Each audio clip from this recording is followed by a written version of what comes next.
সীতায় ঋতব্রতপন্থী তৃণমূল বিধায়ক সঙ্গীতা রায়ের বিরুদ্ধে ভুয়ো এসসি সার্টিফিকেট ব্যবহারের অভিযোগ তুলে গ্রেপ্তার ও সার্টিফিকেট বাতিলের দাবিতে দিনহাটা মহকুমা শাসকের দপ্তরের সামনে ধর্ণা ও রাস্তা অবরোধ করল the Greater Cooch Behar People's association.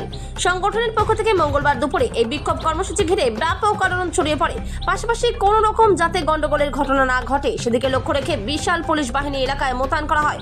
GCPA নেতা আশুতোষ বর্মার অভিযোগ, প্রশাসনের নোটিশ অনুযায়ী 28 জুলাই সার্টিফিকেট যাচাইয়ের শেষ দিন থাকলেও বিধায়ক উপস্থিত হননি।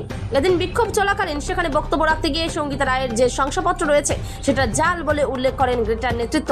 এদিন বিক্ষোভ চলাকালীন সংগঠনের এক প্রতিনিধি দল মহকুমা শাসক ভরত সিংয়ের সঙ্গে দেখা করে বিষয়টি নিয়ে আলোচনা করেন। প্রশাসনের আশ্বাসের পর প্রায় 2 ঘন্টা পরে অবরোধ ও ধর্ণা তুলে নেন আন্দোলনকারীরা। তবে অভিযোগ নিয়ে বিধায়ক বা প্রশাসনের পক্ষ থেকে কোনো প্রতিক্রিয়া মেলেনি।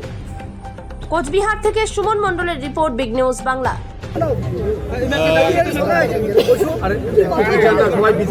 এলডিও স্যারের সাথে কথা হল যে যেহেতু আমার এই প্রসেসটা বহু দীর্ঘমেয়াদী এই জন্য আজকে আমরা অবস্থান ধর্মঘটের এরকম আহ্বান করছিলাম। এলডিও সাহেব করে যে প্রসিডিওর যেগুলো কথা প্রথম নোটিশটা 28 জুলাই পর্যন্ত সম্ভবত ছিল, 28 জুন পর্যন্ত ছিল।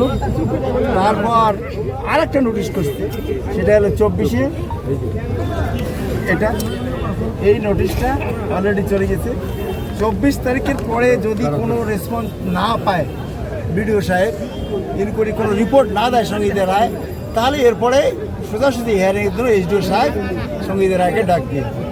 এই হলো ওনার কথা। এবং তারপরে যদি সেই ইয়াতে যদি কোনো সাড়া না দেয় তাহলে যা আইনানুগ যা ব্যবস্থা সেগুলো এসডিও সাহেব গ্রহণ করবে। এটা কি 24 আগস্ট? এটা 24 না 24 আগস্ট। এইটা হলো সঙ্গীতা রায়কে আর একবার ডাকছে যে তোমার কি তথ্য আছে, ডকুমেন্টস আছে, উপস্থিত হও, ইনকোয়ারিতে সহযোগিতা করো। এর আগে 28 তারিখ ডেট ছিল, সেই দিন করে নাই। এবার পুনরায় আর একটা নোটিশ দিচ্ছে, রিমাইন্ডার। এরপরেও যদি না করে সোজাসুজি এসডিও সাহেব ওনাকে কল করবেন এবং হিয়ারিংয়ের জন্য ডাকবেন। যদি তাতেও কোনো সহযোগিতা না করেন তাহলে আইনানুগ যা ব্যবস্থা এসডিও সাহেব গ্রহণ করবেন। আজকে কি অবস্থান বিক্ষোভ উঠে যাচ্ছে এসডিওর আশ্বাসে? এসডিও সাহেব আশ্বাস দিলেন এবং উনি নোটিশ করেছিলেন, সেটা আমরা আজকে জানতে পারলাম। এই জন্য আজকের অবস্থান আমরা এখান থেকে। আপনাদের এই আন্দোলনের পাশে কি আপনারা দাবি জানাচ্ছেন? তো জগদীশ বসুনিয়া এনসিপিএ যোগদান করে এনডিএতে যোগদান করেছেন, তার জন্য কি টালবাহানা হচ্ছে বলে মনে করছেন? এইটা ওনার কার যায়, এনডিএ যায় না কোর্টে যায় সেটা তো আমার দেখার দরকার নাই। বিশাল এসসি এসটি রাজবংশী জনগোষ্ঠীর মামলা। এটা বিশাল রাজবংশী জনগোষ্ঠী অন্ধকারত রাখিয়া ইমাক সার্টিফিকেট নিয়ে এবার দীর্ঘদিন নানা রকম সুযোগ সুবিধা ভোগ করে দিচ্ছে। এটা কোনোদিনও রাজবংশী সমাজের মানুষ মানে নিবে না, আর নিবারও নয়।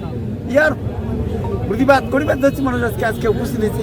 এরপরে আরো বড় আকার আন্দোলন ধারণ করে। বলছিলাম, এর আগে যেদিন সঙ্গীতা রায়ের বাড়িতে হিয়ারিংয়ের নোটিশ পড়েছিল সেই দিন জগদীশ বসুনিয়া বলেছেন সঙ্গীতা রায়ের এই এসসি সার্টিফিকেট এটা সাবজুডিস ম্যাটার 1 নম্বর, আর 2 নম্বর বলেছেন যে সঙ্গীতা রায়ের SC certificate first generation certificate. ও ফার্স্ট জেনারেশন টার্ড জেনারেশন কি আমরা সব ভালো করে জানি। ও রাজবংশী মানুষই নয়, না হলে ওয়াই আধার কার্ডও দুয়ার স্বামীর নাম জগদীশ চন্দ্র বর্মা বসুনিয়া, ভোটার কার্ডও জগদীশ চন্দ্র বর্মা বসুনিয়া। জগদীশ চন্দ্র বর্মা বসুনিয়া উমাই ওয়ার স্ত্রীর ঘরত লেখে সুখতারা বর্মা বসুনিয়া। এটা ফের কি তাহলে? এটা কি আমরা ভালো করে জানি। ওই টাকার লোকাল কাউয়াডারের মানুষ খুব ভালো করে জানে। ইমরা বাইরাত থেকে 1977 সালে আসছে। এবারে রাজবংশী জনগোষ্ঠীর সাথে কোনো সম্পর্ক নাই, এবারে রাজবংশী নয়। তাছাড়া ইমার সার্টিফিকেট কার্ড নিতে ওখানে শনিবারের দিন ইস্যু করছে। শনিবারের দিন কোনো অফিস আদালত খোলা থাকে নাকি? সেই দিন অফিস কার্ড হলুম করে দিয়ে দেন, কেমন করে দেন? নিশ্চয়ই বলছিলাম, বিধানসভা নির্বাচনের সময় আপনি তো বিজেপি সমর্থিত ক্যাডারের প্রার্থী ছিলেন, তো আপনাদের এই আন্দোলনকে কি বিজেপি সমর্থন করছে? দেখো, এটা খালি বিজেপি গ্রেটার বলি কথা নয়, এটা বিশাল রাজবংশী জনগোষ্ঠীর আন্দোলন করা হবে। বিশাল রাজবংশী জনগোষ্ঠী বন্ধ করো থুইয়া উয়ার নামে ভুয়া সার্টিফিকেট বের করিয়া সুযোগ সুবিধা কাও বের করে দিচ্ছি। এটা একটা নিদর্শন। ইয়ার সার্টিফিকেট বাতিল হয়ে গেলে তখন এই যে বিভিন্ন ধরনের অনেক ধরনের মানুষ মিথ্যা জাল সার্টিফিকেট বাইর করিয়া সুযোগ সুবিধা ভোগ করে, এটা চিরতরে বন্ধ হয়ে যাবে। এবং এটা কোনোদিনও রাজবংশী সমাজের মানুষ মানিয়ে নেবেন নয় এবং নিবেও না। তাহলে কি আপনি মনে করছেন যে সেই সময় শনিবার সার্টিফিকেট, তাহলে কি সেই আধিকারিকের বিরুদ্ধে আপনারা নামবেন না সঙ্গীতা রায়ের বিরুদ্ধে নামছেন? দেখো, এটা আমরা কারো বিরুদ্ধে নামি ব্যস্ত হচ্ছি না, আমরা এসডিও সাহেবের দ্বারস্থ আছি। কি তথ্য, সঠিক তথ্য দাও, সত্য না মিথ্যে দাও। যদি মিথ্যে হয়ে থাকে আইনানুগ যেটা ব্যবস্থা করা হয় সেটা তোমরা করবে। এবং উনি কথা দিছে যে ইউএস যদি জাল সার্টিফিকেট প্রমাণিত হয় এটা কারো কিছু করা লাগবেন নয়। এসডিও সাহেব নিজে স্বতঃস্ফূর্ত হয়ে উয়ার বিরুদ্ধে অ্যাকশন নেবে। কাদের বিরুদ্ধে? শুধু কি সঙ্গীতা রায় না সেই আধিকারিকের বিরুদ্ধেও সঙ্গে? খালি যায় এই সার্টিফিকেট খান দিছে, যায় নিচে, যাই এর সংস্পর্শে থাকবে সকালের বিরুদ্ধে অ্যাকশন নেবে। ঠিক আছে।